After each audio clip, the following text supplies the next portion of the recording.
Hello student, आप सभी लोगों का हमारे इस YouTube channel Dubey mathematics classes में स्वागत है। जैसा कि पिछले वीडियो में हमने फंक्शन हम पढ़ा रहे हैं। फंक्शन में जो है ट्रिग्नोमेट्रिक फंक्शन शुरू हुआ है। ट्रिग्नोमेट्रिक फंक्शन का दो part y equal to sine x और y equal to cos x हमने पढ़ा दिया है। अब जो है थर्ड पार्ट है ट्रिग्नोमेट्रिक फंक्शन का third part y equal to tan x. इसका हमें जो है डोमेन रेंज और ग्राफ पढ़ना है। ठीक है, तो डोमेन रेंज ग्राफ होता क्या है? जैसा कि फंक्शन के पहले वीडियो में ही हमने फंक्शन आपको बताया था कि फंक्शन एक प्रकार की कोई डिवाइस अथवा मशीन है। ये फंक्शन एक जो है मशीन या डिवाइस है जिसमें हम कुछ इनपुट भेजते हैं तो हमें कुछ आउटपुट मिलता है, और जो इनपुट हम इसमें मशीन में भेजते हैं उसी को कहा जाता है डोमेन, और जो आउटपुट हमको मिलता है इसको कहा जाता है रेंज। ठीक है, तो हमने फंक्शन के स्टार्टिंग में ही बताया है। अब इसी फंक्शन में जो है y equal to tan x एक फंक्शन है, इसी का हमें डोमेन रेंज और ग्राफ तीनों चीज पढ़ना है। ठीक है, तो यहाँ पर हम ये समझ लेते हैं y equal to tan x जो ये फंक्शन है, इसमें जो है हम ये टेन जो है टेन को समझ ले रहे हैं कि डिवाइस अथवा मशीन है, और x जो है यही डोमेन यानी इनपुट है, और ये जो y हमको मिलेगा यही जो है आउटपुट है। ये तो जो है डिजिटल लैंग्वेज में है, और मैथमेटिकल भाषा में आए तो ये जो है टेन जो है ये फंक्शन है, और x जो है ये डोमेन है, और ये जो y है यही रेंज है। यानी कि जिस तरह से हम x की जो वैल्यू रखेंगे उसी के आधार पर y की वैल्यू हमें प्राप्त होगी। इसका मतलब जो हम x में के स्थान मतलब x के जरिए जो भी हम इनपुट भेजेंगे y के जरिए वही आउटपुट हमें मिलेगा। ठीक है, तो आइए इसी को समझते हैं कैसे।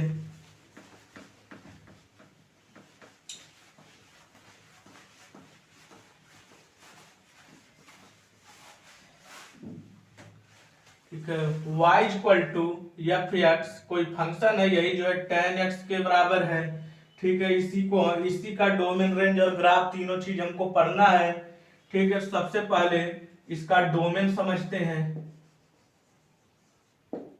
डोमेन इसको हिंदी में कहते हैं प्रांत। ठीक है, इस टेन एक्स का डोमेन क्या हो सकता है? टेन एक्स का डोमेन, ठीक है, साइन और कास का डोमेन हमने बताया ऑल रियल नंबर, यानी कि माइनस इनफाइनाइट से प्लस इनफाइनाइट के बीच की कोई भी संख्या हम ले सकते हैं। सेम वही कंडीशन इसमें भी है, लेकिन थोड़ा सा चेंजिंग है कि कुछ पॉइंट इसमें हम नहीं, माइनस इनफाइनाइट और प्लस इनफाइनाइट के बीच के कुछ पॉइंट हम इसमें नहीं ले सकते हैं। ठीक है, इसमें भी हम डोमेन इसका इस तरह से लिख सकते हैं all real number minus infinite two plus infinite. लेकिन इसमें से कुछ नंबर हम नहीं ले सकते हैं। जो नंबर नहीं लिख सकते हैं उसी को हम इस तरफ से घटा देते हैं। यहाँ पर इसमें से वो नंबर कौन से हैं? वो नंबर है plus minus 2n plus 1 plus minus 2n plus 1 pi by 2, plus minus 2n plus 1 pi by 2 जो है, इन्हीं को जो है हम इसमें नहीं ले सकते हैं। ऐसा क्यों नहीं ले सकते हैं? यो तो जो है जब ट्रिग्नोमेट्री पढ़ाएंगे तब वहां पर यहाँ इसको बेहतर समझ मिलेगा, लेकिन आइए थोड़ी सी जानकारी के लिए आपको हम यहाँ पर बता देते हैं। जैसा ये साइन एक क्वाड्रेंट है, एक क्वाड्रेंट चतुर्थांश है, ये जो है फर्स्ट क्वाड्रेंट है, ये सेकंड है, ये थर्ड है, ये फोर्थ है। जो है ASTC रूल आप ट्रिग्नोमेट्री में पढ़े होंगे। ASTC यानी फर्स्ट क्वाड्रेंट में ऑल पॉजिटिव, यहाँ पर सभी जो है ट्रिग्नोमेट्रिकल रेशियो पॉजिटिव होते हैं। और यहाँ पर सेकंड में आए तो केवल साइन और कोसेक पॉजिटिव होते हैं, बाकी ऑल और सब निगेटिव होते हैं। यहाँ पर टेन और काट जो है पॉजिटिव होते हैं, बाकी सब निगेटिव। यहाँ साइन और कोसेक कास और सेक यहाँ पॉजिटिव होते हैं, बाकी सब निगेटिव। ठीक है, तो आप समझ रहे होंगे। अब जैसा ये देख कर रहा है +-2n+1π/2। ठीक है, n की वैल्यू मान लीजिए यहाँ पर हम 0, n जो है यहाँ पर n जो है ये नेचुरल नंबर है, 0 से ले नेचुरल नहीं इसको कह सकते हैं होल नंबर, 0 से लेकर इनफाइनाइट तक की कोई भी संख्याएं हम ले सकते हैं यहाँ पर। तो ठीक है, 1 मिनट के लिए हम n की वैल्यू अगर 0 रख रहे हैं तो ये हो जाएगा +-π/2। ठीक है, +π/2। यहाँ पर ये जो है इस x अक्ष से ये जो है 90 डिग्री कोण बना रहा है, इसलिए +π/2 ये हो गया। और निगेटिव में π/2 यहाँ पर हो गया। और देखिए, चूंकि tan x का फंक्शन है, अगर हम x की वैल्यू मान लीजिए एक समय के लिए tan π/2 यानी tan 90 रख दें, तो आप लोगों को ट्रिग्नोमेट्री में बताया गया है tan 90 की वैल्यू जो है वो परिभाषित नहीं होती है, इनडिफाइंड होती है। इसका मतलब यहाँ पर इसकी वैल्यू 1/0 जो कि इनडिटरमिनेट फॉर्म है, इस फॉर्म में मिलती है। इसीलिए यहाँ पर ये -∞ से +∞ के बीच की सभी संख्याएं ली जाती हैं, लेकिन उनमें से ये संख्याएं नहीं ली जाती हैं। ठीक है, ये तो आपको क्लियर हो गया होगा।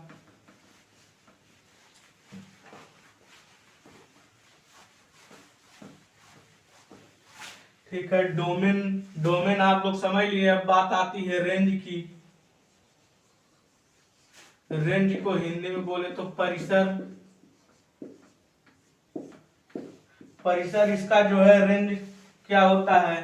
ठीक है, साइन और कास का रेंज आप लोग देखे रहे होंगे कि tan मतलब x की वैल्यू हम कुछ भी वहां पर -∞ से +∞ के बीच की कुछ भी संख्याएं रखते थे, लेकिन रेंज जो है उसका -1 और +1 के बीच में ही था। क्योंकि साइन और कास का ग्राफ इस तरह से कुछ बनता था, ये साइन का ग्राफ और ये कास का ग्राफ यहाँ से इस तरह से, मतलब ये +1 और -1 के बीच में ही जो है ये जंप करता रहता है, वेव फॉर्म में चलता है। लेकिन tan का ग्राफ, tan में कोई ऐसी दिक्कत नहीं है।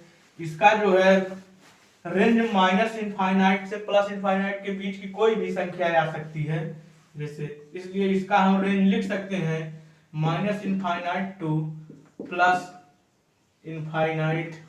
ठीक है, ये भी अब आपको ग्राफ में भी क्लियर समझ में आएगा कैसे। ठीक है, अब बात आती है ग्राफ की। ग्राफ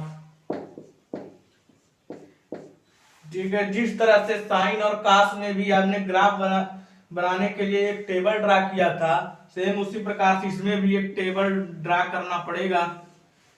वो टेबल कुछ इस प्रकार होगा।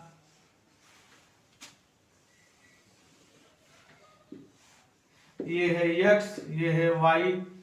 ठीक है, अब यहाँ भी हम 0 से स्टार्ट करते थे, यहाँ भी 0 से स्टार्ट करते हैं। अगर हम x की वैल्यू 0 रखेंगे तो y = tan x, यानी कि अगर x की वैल्यू 0 रखेंगे तो ये tan 0 हो जाएगा। और tan 0 की वैल्यू भी कितना 0 होती है। ठीक है, तो ये y आ गया 0। ठीक है, अब 0 से आगे बढ़े तो हम यहाँ पर π/4 रखते हैं पहले x की वैल्यू, यानी 45 डिग्री। अगर हम tan π/4 रखते हैं x की वैल्यू, तो इसका tan π/4 की वैल्यू होती है 1, तो y की वैल्यू आ गई 1। ठीक है, यानी π/4 रखने पर y वैल्यू 1। अब π/3 देख लेते हैं। π/3 यानी कि 60 डिग्री। ठीक है, अगर हम 1 मिनट के लिए tan की वैल्यू π/3 रख लें तो tan पाई बाई 3 यानी कि tan 60 डिग्री की वैल्यू होती है √3, तो y की वैल्यू आ जाएगी √3। ठीक है, अब हम चलते हैं पाई बाई 2 की तरफ। ठीक है, अगर tan पाई बाई 2 रखें, क्योंकि अब पहले हमने डोमेन बताते समय जो बताया उसमें भी हमने बताया है कि जो है tan पाई बाई 2 की वैल्यू इनडिटर्मिनेट 1/0 होती है, जो कि इनडिटर्मिनेट है 1/0। 1/0 को एक सिंबल दिया जाता है इनफाइनाइट, इस तरह से, मतलब पाई बाई 2 की वैल्यू इनफाइनाइट हो जाएगी। ठीक है, तो पॉजिटिव में हम चलते गए। अब आइए निगेटिव में देखते हैं। निगेटिव में चूंकि 0 तो न्यूट्रल नंबर है, इसकी कोई वैल्यू पॉजिटिव निगेटिव होती नहीं है। ठीक है, तो ये पाई बाई 4 को जो है निगेटिव हम देखते हैं -पाई बाई 4।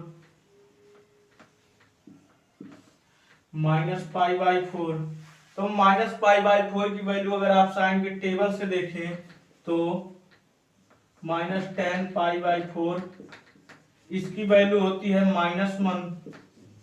ठीक है, ये तो आ गए। ठीक है, अब डायरेक्ट हम -पाई बाई 2 पर चलते हैं।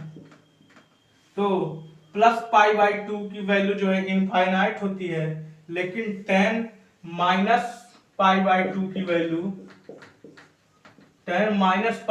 की वैल्यू भी इनफाइनाइट होती है, लेकिन निगेटिव में। ठीक है, यहाँ इसकी वैल्यू माइनस इनफाइनाइट होगी। ठीक है, तो ग्राफ आपको समझ में आया होगा। ठीक है, अब ग्राफ टेबल आपको समझ में आया होगा, आप ग्राफ बनाते हैं। ग्राफ बिल्कुल उसी तरह से, ये जो है प्लस एक्स एक्सिस है, ये निगेटिव एक्स एक्सिस है, ये पॉजिटिव वाई एक्सिस है, ये निगेटिव वाई एक्सिस। ठीक है, एक्स की वैल्यू हम पहले 0 रखे हैं। ठीक है, 0 यहीं पर है, उसके बाद पाई बाई 4 रखे हैं। ठीक है, तो यहाँ पर मान लीजिए कहीं पाई बाई 4 है। उसके बाद हम डायरेक्ट पाई बाई 2 पर चलते हैं। यहाँ पर मान लीजिए कहीं पाई बाई 2 है। सेम इधर भी हम मान लेते हैं यही कहीं -पाई बाई 4 है, और यहाँ कहीं -पाई बाई 2 है। ठीक है, जब x की वैल्यू 0 थी तो y की वैल्यू भी 0 थी, इसका मतलब यहीं से ग्राफ स्टार्ट हुआ होगा। अब जब x की वैल्यू पाई बाई 4 हुई तो y की वैल्यू 1 हो गई, इसका मतलब ये ग्राफ इस तरह से उठा होगा, इस तरह से उठा होगा।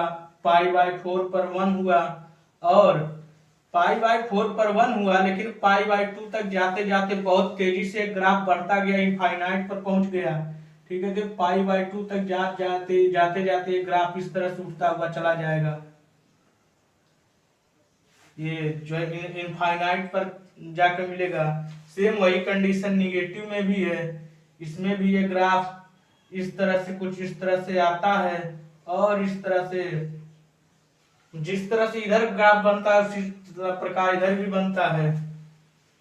ठीक है, ये तो पाई बाई 2 था। और यहाँ पर एक चीज आप ध्यान दें, ये हम जो है इस ग्राफ पर एक जो है टेंजेंट खींचते हैं, स्पर्शी। जो स्पर्शी है तो इनफाइनाइट तक गया है ग्राफ, इसलिए इसको टच करते हुए नहीं बना सकते, क्योंकि इस ग्राफ के समझिए पैरेलल हो गया है, और ये इनफाइनाइट पर जाकर ये इसको टच करेगा। और ये जो हम खींचे हैं, स्पर्शी जो खींचे हैं, इसी को कहा जाता है असिम्पटोट्स। ठीक है, यहां पर लिख देते हैं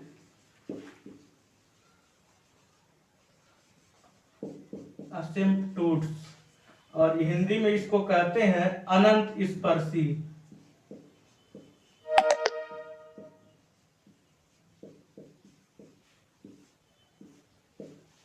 ठीक है, ये असिम्पटोट्स क्या होता है, ये तो आप यहां से इसकी स्टार्टिंग होती है, आप बीएससी में पढ़ेंगे, अगर मैथ से बीएससी करेंगे तो वहाँ पर असिम्प्टोट्स एक चैप्टर ही आता है, वहाँ पर आपको डिटेल्स पढ़ाया जाएगा। यहाँ पे खैर इतना ही, ठीक है। तो y = 10x एक फंक्शन था, उसका डोमेन, रेंज और ग्राफ हमने आपको बताया। ठीक है, उम्मीद है कि वीडियो से पसंद आया होगा, समझ में आया होगा। ठीक है, वीडियो अच्छा लगे तो लाइक करें और हमारे इस चैनल दुबे मैथमेटिक्स क्लासेज को सब्सक्राइब करें। ठीक है, मिलते हैं फिर अगले वीडियो में। Thanks for watching my video.